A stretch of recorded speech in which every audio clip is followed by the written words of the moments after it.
Hi friends, welcome to Aadhish Samayal. இன்னைக்கு நம்ம பார்க்க போறது ரொம்பவே சூப்பரான and டிஃபரண்டான எக் புர்ஜி தாங்க பார்க்க போறோம். இது வந்து ரொம்ப ஈஸியா இருக்கும், ரொம்பவே டிஃபரண்ட் டேஸ்டாவும் இருக்கும். இப்போ எப்படி செய்யறதுன்னு பார்க்கலாம். இப்போ எக் புர்ஜி செய்யறதுக்கு நம்ம ஃப்ரெஷ்ஷா மசாலா ரெடி பண்ண போறோம். அதுக்கு இங்க ஒரு கடாயில 1 ஸ்பூன் அளவு எண்ணெய் சேர்த்திருக்கேன். இதுல ஒரு 2 ஸ்பூன் அளவு கடலை பருப்பு சேர்த்துக்கோங்க. இதை சேர்த்து விட்டு அடுப்பை மீடியம் ஃப்ளேம்ல வச்சு நல்லா வறுத்துக்கலாம். லைட்டா செவந்து வர்ற வரை வறுத்து எடுத்துக்கலாம். இப்போ இதோட 1/2 ஸ்பூன் மிளகு 1/2 ஸ்பூன் ஜீரகம் சேர்த்து விட்டு இதையும் நல்லா வறுத்து எடுத்துக்கோங்க. இப்போ இதை நல்லா வறுத்துட்டு நம்ம பவுடராக அரைக்க போகிறோம். இது வந்து அந்த எக் புர்ஜிக்கு ரொம்பவே ஃப்ளேவர் அண்ட் டேஸ்ட் கொடுக்குங்க. இப்போ நல்லா வறுபட்டுருச்சு, அடுப்பை ஆஃப் பண்ணிடலாம். இது வந்து அப்படியே இருக்கட்டும், ஆறட்டும், நம்ம பவுடராக அரைச்சி எடுத்துடலாம். இப்போ அதே கடாயில் ஒரு 2லேருந்து 3 ஸ்பூன் அளவு எண்ணெய் சேர்த்துக்கலாங்க. எண்ணெய் சூடானது ஒரு 1/4 ஸ்பூன் கடுகு சேர்த்துக்கோங்க. கடுகு வந்து நல்லா பொரிஞ்சது, கொஞ்சம் கருவேப்பிலை சேர்த்துக்கலாம். கருவேப்பிலை நல்லா பொரிஞ்சது. இதோட இங்கே வந்து நான் ஒரு 4 பெரிய வெங்காயத்தை நல்லா பொடியாக கட் பண்ணி எடுத்து வச்சுருக்கேன். இதை சேர்த்துக்கலாங்க. இந்த எக் புர்ஜிக்கு வெங்காயம் நிறையா இருந்தால் டேஸ்ட் வந்து ரொம்பவே நல்லாயிருக்கும். அதனால் வெங்காயம் வந்து நான் நிறைய சேர்த்துக்கிறேன். இதை சேர்த்து விட்டு இப்போ நல்லா மிக்ஸ் பண்ணி விட்டுருங்க. வெங்காயம் வந்து நல்லா பொடியாக கட் பண்ணியிருக்கிறதுனால சீக்கிரம் வதங்கிடும். 1 நிமிஷம் வதங்கினா போதும். இப்போ நல்லா இதை வதக்கி எடுத்துக்கலாம் கண்ணாடி பதத்துக்கு. பாருங்கள், வெங்காயம் வந்து சூப்பராக கண்ணாடி பதத்துக்கு வதங்கி வந்துடுச்சு. இந்த ஸ்டேஜில் ஒரு சின்ன சைஸ் தக்காளி கட் பண்ணி எடுத்து வச்சுருக்கேன். இதை சேர்த்துக்கலாம்.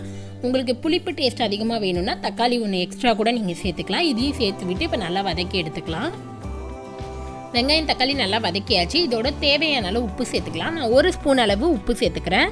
ஒரு 1/4 டீஸ்பூன் அளவு மஞ்சள் தூள் சேர்த்துக்கோங்க.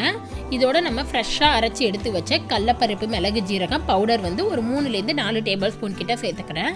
நம்ம அரைச்சி எடுத்து வச்சது எனக்கு கரெக்டாக இருந்தது, நான் அப்படியே சேர்த்துக்கிட்டேன்.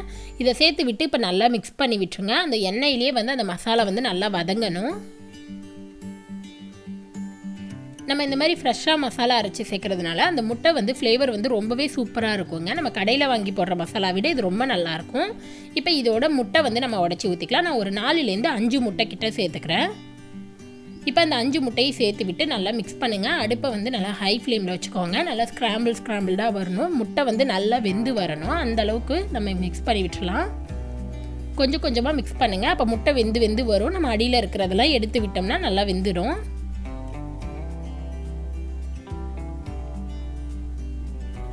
இப்போ ஆல்மோஸ்ட் 50% முட்டை வெந்துருச்சு. இந்த ஸ்டேஜில் நான் காரத்துக்கு தேவையான அளவு மிளகாய்த்தூள் சேர்த்துக்கிறேங்க. ஒரு ஸ்பூன் அளவு சேர்த்துக்கிறேன். 1 ஸ்பூன் அளவு மல்லித்தூள் சேர்த்துக்கலாம். இதை 2ஐயும் சேர்த்து விட்டு நல்லா மிக்ஸ் பண்ணிக்கோங்க. இதோட உங்களுக்கு மிளகுத்தூள் வேணும் அப்படின்னா நீங்கள் மிளகுத்தூள் கூட சேர்த்துக்கலாம். நான் இன்றைக்கி மிளகுத்தூள் வந்து சேர்க்கலை. மிளகு நம்ம அரைச்சி சேர்த்துருக்கோம் அப்படின்றதுனால நான் அதை வந்து சேர்க்கல. இப்போ இதை நல்லா மிக்ஸ் பண்ணிவிட்டு முட்டை நல்லா வெந்து வரணும், அந்தளவு மிக்ஸ் பண்ணி எடுத்துக்கலாம். அவ்வளோதாங்க, நம்மளோட முட்டை வந்து சூப்பராக வெந்துருச்சு. பாருங்கள், அவ்வளோ சூப்பராக நல்லா உதிரியாக குண்டாக இருக்குது. கண்டிப்பாக இந்த எக் புர்ஜி நீங்களும் ட்ரை பண்ணி பாருங்கள். உங்களுக்கு இந்த வீடியோ பிடிச்சிருந்துச்சுன்னா மறக்காத நம்ம சேனலை சப்ஸ்கிரைப் பண்ணிக்கோங்க.